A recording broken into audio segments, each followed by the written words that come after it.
جی وعلیکم السلام ورحمۃ اللہ۔ دیکھیں صابر بھی بات یہ ہے، قرآن مجید کے اندر اللہ تبارک و تعالیٰ نے ارشاد فرمایا والجار ذی القربى والجار الجنب، کہ تمہارے جو قریب کے ہمسائے ہیں ان کے ساتھ بھی اچھائی کرو اور تمہارے جو دور کے ہمسائے ہیں ان کے ساتھ بھی اچھائی کرو۔ ٹھیک ہے، یہ قرآن پاک کا فیصلہ ہے۔ اب دوسرا حدیث پاک کی طرف آپ جائیں تو اللہ تبارک و تعالیٰ کے محبوب نے ارشاد فرمایا من کان یؤمن باللہ والیوم الآخر فلیحسن الی جارہ۔ آقا علیہ الصلوۃ والسلام نے ارشاد فرمایا جسے اللہ پر ایمان ہے نا، جو اللہ پر ایمان رکھتا ہے، جسے اور اللہ پر ایمان رکھتا ہے اور والیوم الاخر، اور جسے قیامت کے دن پر بھی یقین ہے نا، تو کیا کرے؟ فرمایا فلیحسن الی جارہ، وہ اپنے ہمسائے کے ساتھ جو ہے وہ اچھا سلوک کرے، نمبر ایک۔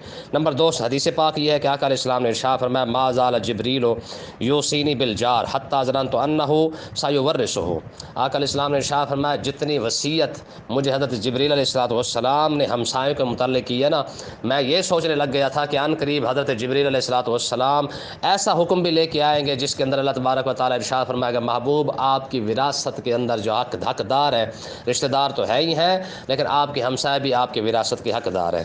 یہ دو حدیث پاک ہے۔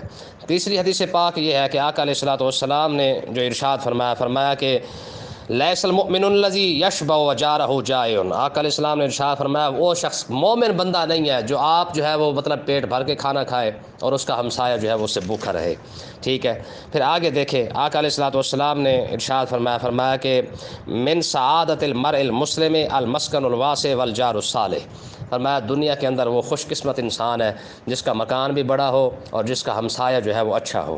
تو کہنے کا مقصد یہ ہے کہ یہ 3-4 حدیثیں ہیں، اور پھر ایک اور حدیث پاک پانچویں یہ ہے کہ آقا علیہ السلام ایک دعا مانگا کرتے تھے اللہم انی اعوذ بک من جار السوء فی دار المقام فإن جار الدنیا یتحول۔ آقا علیہ السلام جو ہے وہ دعا مانگا کرتے یا اللہ مجھے جو ہے وہ برے پڑوسی سے جو ہے وہ پناہ عطا فرما۔ تو کہنے کا مقصد یہ ہے کہ یہ حدیثیں، یہ قرآن پاک کی آیت یہ ثابت کر رہی ہے کہ آپ کے ہمسائے جو ہے وہ چاہے وہ اچھا ہے یا برا ہے، ٹھیک ہے، وہ جس طرح مرضی کر رہا ہے لیکن آپ اس کے ساتھ جو ہے وہ تھوڑا سا اچھائی کے ساتھ پیش آئیں۔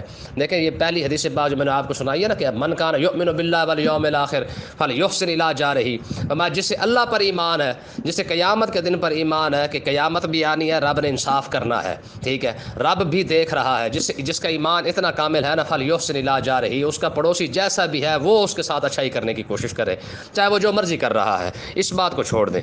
کہنے کا مقصد یہ ہے اب پڑوس ہوتا کس طرح ہے، تو یاد رکھیں یہ بھی حدیث پاک ہے کہ آپ کے پڑوس کے اندر جو ہے وہ 40 گھر آتے ہیں، 40 گھر چاروں طرف سے یہ آپ کا پڑوس ہے، یہ آپ کے ہمسائے ہیں، ٹھیک ہے۔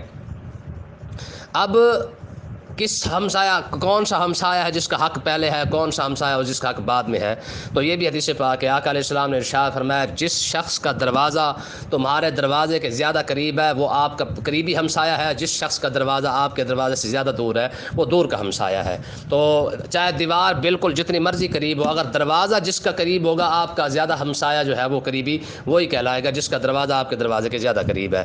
تو کہنے کا مقصد یہ ہے کہ آپ اندازہ لگائیں کہ اللہ تبارک و تعالیٰ نے ایک لسٹ بیان فرمائی ہے کہ تم نے کس کس کے ساتھ اچھائی کرنی ہے، ان میں سے ایک لسٹ یہ ہے وَاعْبُدُوا اللَّهَ وَلَا تُشْرِكُوا بِهِ شَيْئًا وَبِالْوَالِدَيْنِ إِحْسَانًا وَبِذِي الْقُرْبَى وَالْيَتَامَى وَالْمَسَاكِينِ وَالْجَارِ ذِي الْقُرْبَى وَالْجَارِ الْجُنُبِ وَالصَّاحِبِ بِالْجَنبِ وَابْنِ السَّبِيلِ وَمَا مَلَكَتْ أَيْمَانُكُمْ۔ اور آگے اللہ تبارک و تعالیٰ فرمایا إِنَّ اللَّهَ لَا يُحِبُّ مَنْ كَانَ مُخْتَالًا فَخُورًا۔ فرمایا یہ جو لسٹ میں نے بیان کی ہے ان کے ساتھ اچھائی کرو۔ پھر آگے اللہ تبارک و تعالیٰ نے کیا فرمایا آخر کے اندر کہ میں تکبر کرنے والے، فخر کرنے والے بندے کو پسند نہیں کرتا۔ تو فخر کیا ہے؟ اپنے ہمسائے کو اگر آپ جو ہے وہ اچھا ہی نہ سمجھیں، اس کو نیچ سمجھیں، اس کے ساتھ جناب جو مرضی آپ کرتے رہیں کہ یہ جناب بندہ یہ اس کو میں اس کی ایسی تیسی کر دوں گا، یہ کیا لگتا ہے، یہ کیا کر سکتا ہے میرا، تو یاد رکھیں یہ بے شک کچھ بھی نہ کرے، ٹھیک ہے، رب تو کم سے کم دیکھ رہا ہے۔ ایک بہت خوبصورت بات ہے، حضرت سیدنا عمر بن عبدالعزیز رضی اللہ تعالیٰ عنہ، آپ جا رہے تھے تو ایک شخص نے آپ کو گالی دے دی، آپ رکے اور آپ نے اسے پتہ کیا فرمایا؟ آپ نے ارشاد فرمایا کہ خدا کی قسم اگر قیامت نہ آتی نا تو میں تجھے بتا دیتا کہ تو نے گالی دی کس کو ہے، ٹھیک ہے۔ اب پہلی حدیث پاک کو سامنے رکھے من کان یؤمن باللہ والیوم الاخر، فرمایا قیامت کے دن پر ہمارے بزرگوں کا ایمان اتنا کامل تھا کہ قیامت کے دن فیصلے تو ہونے ہی ہونے ہیں نا، تو حضرت عمر بن عبدالعزیز نے فرمایا اگر قیامت نہ آتی نا پھر میں تجھے بتاتا کہ تو نے گالی دی کس کو ہے۔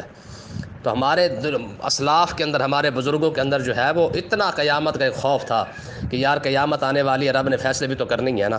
تو اس لیے ہمسایہ آپ کا اچھا ہے یا ہمسایہ آپ کا برا ہے، وہ آپ پر جو مرضی کر رہا ہے، لیکن آپ جو ہے وہ صبر کرتے جائیں.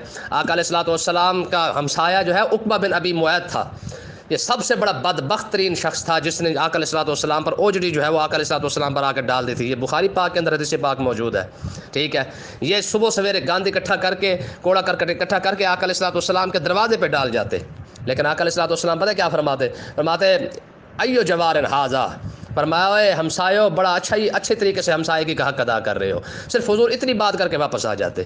تو اس لیے آپ کا ہمسایہ جیسا بھی ہے آپ کوشش کریں حسن سلوک کے ساتھ پیش آئے. ہو سکتا ہے اللہ تبارک و تعالیٰ کبھی جو ہے اس کا دل کو جو ہے وہ اپنا پگھلا دے اور آپ کی طرف نرم ہو جائے. واللہ ورسولہ عالم.